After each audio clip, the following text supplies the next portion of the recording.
Hi, this is Dr. Jeff Wise, audiologist at Expert Hearing Care in Las Cruces, New Mexico. So many people mistakenly believe that hearing loss is measured in terms of percentage, and it's not that simple. Today what I want to talk to you about is something called the audiogram.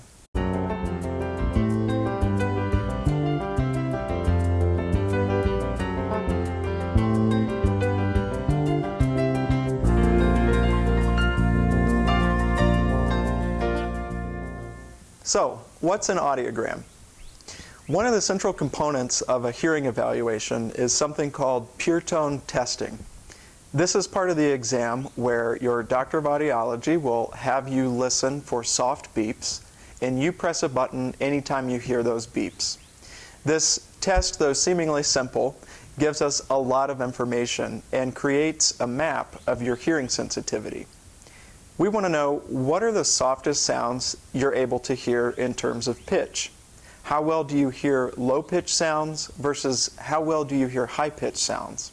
We plot your responses on a graph known as the audiogram. So how do you read an audiogram? On the horizontal, we plot pitch. So towards the left-hand side of the graph, you have very low-pitched sounds, and towards the right-hand side of the graph, you have high-pitched sounds. On the vertical, we plot intensity in decibels or volume. Towards the top of the graph, you have very soft sounds, and as you move down toward the bottom, those sounds get much louder. What we plot is the softest sound that you're able to hear in terms of pitch. Your left ear is plotted with blue X's, and your right ear is plotted with red O's. We consider normal hearing to be anything around 20 decibels or better, which is to say 20 dB or softer. Anything greater than 20 dB is some category of hearing loss. So we have mild, moderate, moderately severe, severe, and profound degrees of hearing loss. Why do we care about knowing your ability to hear low-pitch versus high-pitch sounds? Well, speech sounds vary in pitch.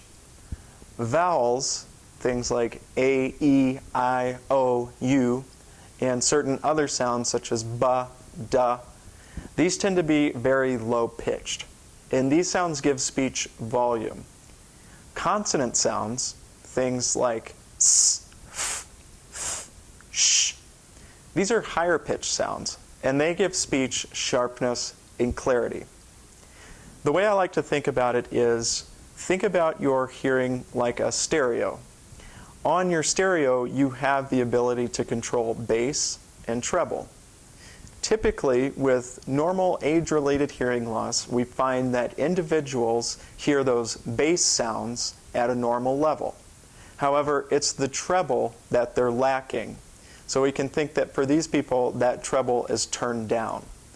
What that means is they can hear people speaking, but they don't always understand what they're saying. Things sound muffled, unclear. One of the most common complaints we hear as audiologists is, I can hear people, I just can't understand what they're saying. Well, that's because in that case, the treble is turned down.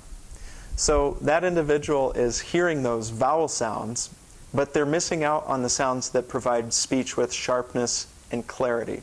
So things sound muffled. That's where hearing aids come in. Hearing aids are highly sophisticated digital sound processors that an audiologist programs to correct your specific hearing deficit. And in a later video, we'll talk more about that in greater detail. Thanks for watching. I'm Dr. Jeff Wise with Expert Hearing Care in Las Cruces, New Mexico, where care is state-of-the-art and dedication is from the heart.